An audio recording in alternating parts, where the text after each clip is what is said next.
नमस्कार, मैं नियाज खान और आप देख रहे हैं एनएमएफ न्यूज। सांप्रदायिक हिंसा की घटना कोई नई बात नहीं है।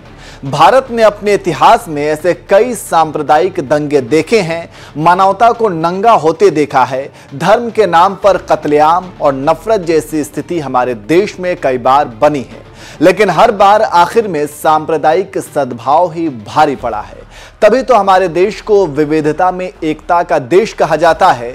चाहे परिस्थिति जैसी भी हो, लेकिन फिर भी भारत में सभी धर्म के लोग एक साथ मिलजुल कर रहते हैं। बस विडंबना यह है कि कुछ लोग अपने राजनीतिक फायदे के लिए धर्म के नाम पर राजनीति कर नफरत की आग पर अपनी रोटियां सेकते हैं। 30 मार्च को बंगाल और बिहार दोनों राज्यों में रामनवमी शोभा यात्रा के दौरान सांप्रदायिक हिंसा देखने को मिला।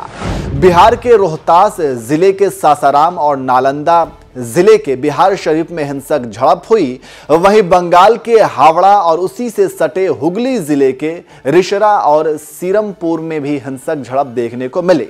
हालांकि अब दोनों ही राज्यों की पुलिस ने हालात को काबू में बताया है।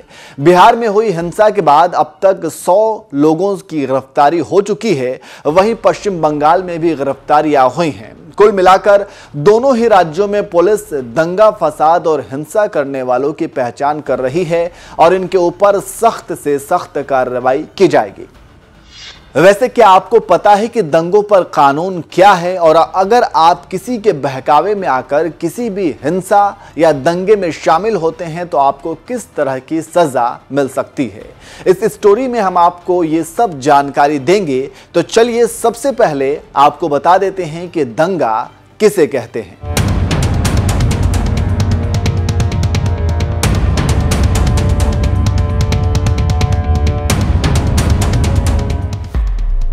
आमतौर पर दंगा का मतलब हम दो अलग अलग समुदायों के बीच सांप्रदायिक हिंसा को ही समझते हैं, लेकिन ऐसा नहीं है। आईपीसी की धारा 159 में दंगा की परिभाषा दी गई है। इसके मुताबिक किसी सार्वजनिक जगह पर जब दो या उससे ज्यादा व्यक्ति लड़ते हैं और सार्वजनिक शांति में बाधा डालते हैं, तब कहा जाता है कि वो दंगा करते हैं।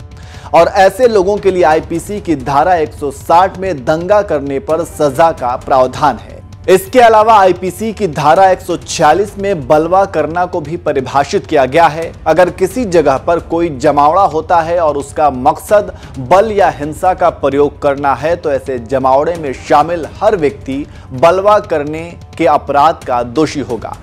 वहीं जो भी व्यक्ति इसका दोषी पाया जाएगा उसे आईपीसी की धारा 147 के तहत 2 साल तक की जेल या जुर्माना या दोनों की सजा हो सकती है। वहीं अगर किसी घातक हथियार से बलवा किया जाता है या फिर ऐसे हथियार का इस्तेमाल किया जाता है जिससे किसी की जान भी जा सकती है, तो ऐसे स्थिति में दोषी पाए जाने पर 3 साल तक की जेल या जुर्माना या दोनों की सजा का प्रावधान है। इतना ही नहीं, आईपीसी की धारा 149 के मुताबिक बलवे के दौरान उसमें जो लोग शामिल होंगे वो सभी एक समान अपराध के दोषी होंगे। इसे इस तरह समझा जा सकता है कि बलवा करते समय जो भी अपराध होगा उसका दोष उसमें शामिल सभी लोगों पर लगेगा, फिर चाहे वो उन्होंने किया हो या नहीं। अब ऐसी स्थिति में एक सवाल और आपके मन में आ रहा होगा कि दंगा या बलवा एक ही है या फिर दोनों अलग अलग हैं। चलिए आपको इसका भी जवाब दे देते हैं। आईपीसी के तहत दंगा या बलवा करना एक ही तरह का अपराध है। हालांकि कुछ बुनियादी बातें हैं जो दंगा और बलवा को अलग अलग बनाती हैं। जैसे दंगा सिर्फ सार्वजनिक स्थान पर होता है, जबकि बलवा सार्वजनिक या निजी किसी भी जगह पर हो सकता है। इसी तरह दंगे में 2 या उससे ज्यादा लोग शामिल होते हैं, जबकि बलवा करना तब माना जाता है जब उसमें 5 या उससे ज्यादा लोग शामिल हों। तो इस तरह से आप समझ गए होंगे कि दंगा और बलवा करने में क्या फर्क है और इसमें शामिल अपराधियों के लिए क्या सजा का प्रावधान है। कैसी लगी आपको ये स्टोरी? कमेंट करके आप अपनी राय जरूर दीजिए।